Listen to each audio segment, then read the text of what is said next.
to a lesser extent, but also Congo, and connect the two and show the similarities, obviously. And then Joseph's going to get into some more tangible connections, like financially, materially, etc., about what's going on between Israel and Congo and Palestine and Congo.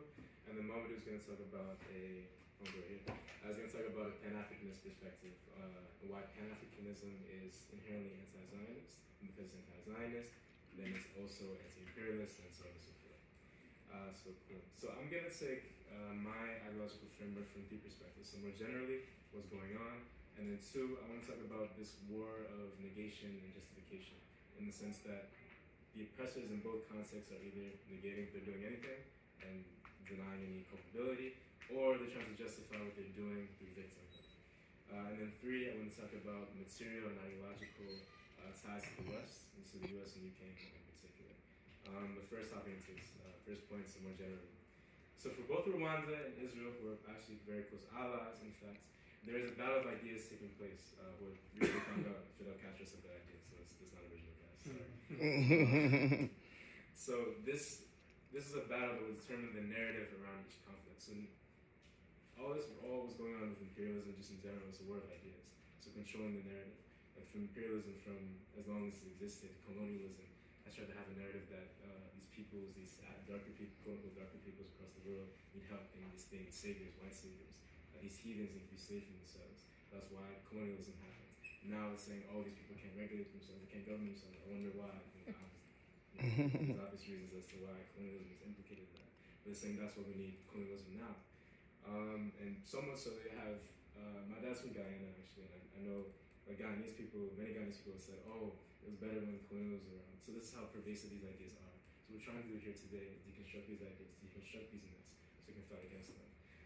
So what we have to do, and we've been doing with Palestine, is doing excellent work exposing the evil in Palestine. However, we have to do so with the Congo, and it hasn't been done so as of yet. Let me actually go to the next slide. Cool. So what we know about imperialism is that the formula for Palestine and Congo is the same. Global imperialism raises ugly head once again. So imperialism is a template that can be used by anyone for anything. It has no color, it has no scent, no skin tone, no whatever. It can be placed anywhere. It's a template. So black people can use it. It's happening all across the continent. White people can use it. Anyone can use it. Imperialism is a template, and it corrupts anyone who uses it. So that's what we're trying to expose today, because we think that, in particular, what I'm going to identify for Rwanda, we think that an African nation can have any colonial sentiments. No, yes, they can, because fundamentally we're all human beings. We can all have the same capacities. Is it evil? And good. So evil is evil no matter where it takes place. And I want to talk about this idea that there's nothing new under the sun. So we often say with Palestine, October 7th was in the beginning. And I also say 1948 was in the beginning. What's going on with Zionism in Palestine and the implications of Zionism started long before. It's these ideas manifested and culminated. It's different ideas being taken from all across the world, these imperial ideas, and they manifest themselves in the world we see today. Same as going with Congo. King Leopold in the 19th century made the Belgian Congo's own personal colony. After the atrocities were exposed, he then he handed over to the Belgian government, so it was the Congo Free State. That's what they call it, but it wasn't free at all. But the atrocities that took place in Congo, that they were eventually liberated from under British Lumumba and eventually put back into once he was assassinated and replaced with Mobutu Sese Seko. It's the same thing. There's a historicity to these things. I can't understand the world of today without understanding the world of yesterday, which has heavy implications on what we're facing now. And another thing I want to talk about is imperialism is a global body. What's the quote? From Hassan, PFLP, that the imperialism's body all over the world. Yeah, imperialism's body, paraphrase, I'm sorry. The imperialism's body is all over the world, it's striking in one place, you're hitting it everywhere. Look, if I scrape my knee, my whole body hurts. So the same with imperialism, like theoretically, when you're striking one place, you're hitting the entire body and you're weakening it. So that's what we're trying to do here. And that's where these connections are so important to know. So now, I want to get into this war of negation and justification. So both aggressors are seeking to win a press battle, trying to belittle the destruction they're causing. So with Israel, Zionism is a vehicle that they're using to drive home the point that they have this divine right of the land that is rightfully Palestinians, belongs to them. And then with Rwanda, they're seeking to make others blind to destabilization efforts in Congo, and they've leveraged this idea of this myth of full reconciliation after the 1994 genocide to diminish any claims that they desired to attack Congo.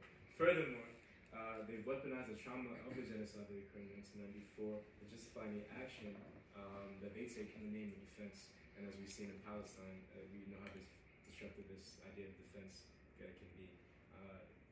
Tens of thousands of children have died in the name of defense. 30,000 plus people, many of whom we haven't even counted, have died in the name of defense. Millions of people in Congo are being displaced. Hundreds of thousands are dying in the name of defense.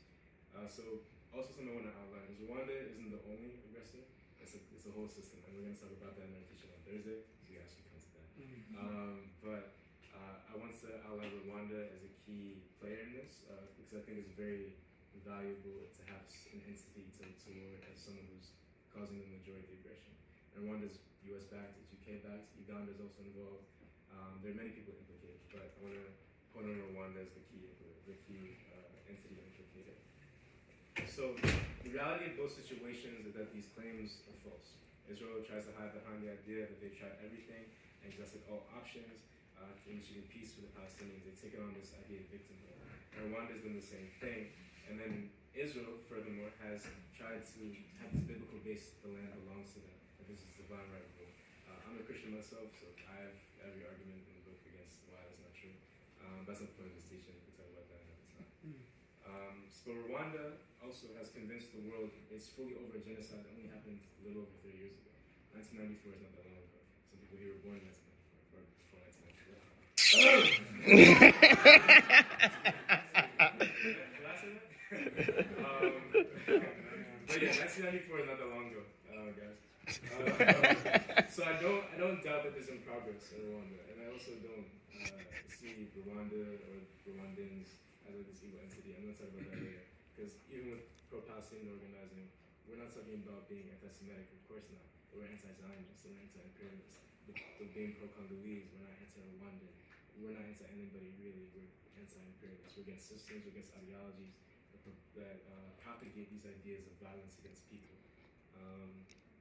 So again, I don't doubt that progress has happened, but the touting that you've come to full reconciliation in such a short time, I think that's a faulty idea. It's a bad faith idea. Because the Rwandan genocide is one of the greatest atrocities of the modern era. 800,000 Tutsis died, 103,000 Rwanda. It's a very terrible genocide, but violence, the evil doesn't justify more evil. I'll never call it that. And that's in large part what's happening today. So an example of this is Rwanda and Uganda, another player, invaded eastern Congo in 1996 to uproot the remaining perpetrators of the genocide. So just quickly, the Rwandan genocide is between two main people groups, the Bahutu or Hutu and Batutsi people in Rwanda, and there's a Hutu-led government that had aggressions that were caused by colonialism against Tutsi people, and they carried out this massive genocide. There's more to it than that, and again, we're going to teach on Friday. So I think the Rwandan genocide is a key event to understand. But again, in 1996, they invaded eastern Congo to get these perpetrators, who the UN estimates was only 7% of millions of Hutu refugees that fled. This new Tutsi-led government was actually led by Paul Kagame, who's pictured right here, shaking hands with Benjamin Netanyahu. You understand? Boo. Thank you. But yeah, so another thing I want to talk about is that the aggressors in both situations are falsely co-opting some larger idea. So Israel is falsely co-opting the Bible, and Rwanda is falsely co-opting Pan-Africanism. I talk about Israel and the Bible. Again, the Israel today is not the Israel of the Bible. That's a wonderful story. But with Pan-Africanism, Paul Kagame is seen, as many of you know his name, he's seen as this Pan-Africanist hero. He's seen as the hero of Africa. Western nations will often say that African nations, why can't you be more like Rwanda? They tout Rwanda as this African state that everyone should model and be like. In class, it's even in like classes. I don't doubt that Rwanda is advanced. I don't doubt that at all. However, Paul Kagame is a dictator, and we'll talk about that in a bit. But he's definitely not a Pan-African, because fundamentally, you can't be Pan-African and be against Africans. It's an antithesis of the actual word. So it just doesn't work. You can't be imperialist and Pan-African. They don't mix. So again, Pan-Africanism and the global system of imperialism that acts as a specter above our world and has tormented so many of us for so long, and especially actually the United States today, as we know, cannot be achieved at the expense of Congo, but rather only in favor of it. So one of the main struggles we have and will have in our organizing is deconstructing these myths and the false self-views that these nations and these people have, and people have of these nations. But that's exactly why we're here, to deconstruct these myths, and that starts in teachings and talking and conversations like this. So we're trying to deconstruct these myths. Just like we're doing for Palestine, we also do for Congo. Israel's trying to win this battle in the media, and they're losing it so much so they're trying to get TikTok shut down. Because, why are so many young people against Israel? Why are so many young people in favor of Palestine? But we have to do the same thing. Okay, cool. So now I want to talk about how both are Western-backed materially, extremely Western-backed. So the connections between Israel and the United States and the UK as well run extremely deep. This shouldn't come as a surprise. So the Zionist lobby, the arms deals, the massive financial support historically and currently, to our current president referring to himself as a Zionist, the ties run deeper than the eyes can perceive, and it's a shame. Furthermore, with Kagame, who's Western-backed and also one of Israel's closest allies and his African allies in his 20-plus year presidency, has done the following. He visited Israel in 2008. He became the first African president to address the American Israel and Public Affairs Committee, and he has offered to aid Israel in the deportation of Palestinians as a relocation site. Again, with the boo. So again, these things, if we know anything about imperialism, it's not accidental. These things aren't just by somewhere out of the blue. These things are very consequential. These things have histories. They have connection. These things are very intentional. Imperialism is intentional. If you want to learn anything, imperialism is extremely intentional. There's no answer as about it. Okay, so there are numerous ties between the United States and the United Kingdom and other Western nations with the Rwandan government. So Kagame, similar to Netanyahu, is a puppet of the West. They both take orders and to receive financial support. The West provides Rwanda with financial and material support, and then Rwanda provides M23, March 23rd, which stands for March 23rd, which is one of the main aggressors in Congo, with support to destabilize the Eastern Congo and also Central Congo now, through a proxy war. So again, the same system of global capital is at work. And again, another reason Kagame isn't a Pan-Africanist is in the conference in Benin, I don't remember when, but in the conference in Benin, he's being interviewed by a journalist, and the journalist asked him about African borders, and he suggested that the border of Congo should be redrawn. Well, obviously this means they think they should annex it, and they're trying to access this region, which, as we all know, in researching this conflict, is extremely minerally resource rich. Every device you have is fundamentally built by Congo. However, the people there don't get any of the money. Again, talk about on Thursday, so come back Thursday. But yeah, so the same system of global capitalism is at work. So again, what we're targeting is we're not targeting citizens, we're targeting systems. Again, we're not anti-Rwandan, we're not anti-Semitic, we're anti-Zionist, we're anti-imperialist. And we seek to shed light on malicious ties crafted in darkness, so much so that those who are implicated in them, connected to them, weren't even aware of this, can see them fully for what they are and detach themselves from it, leading to the ultimate fall of imperialism.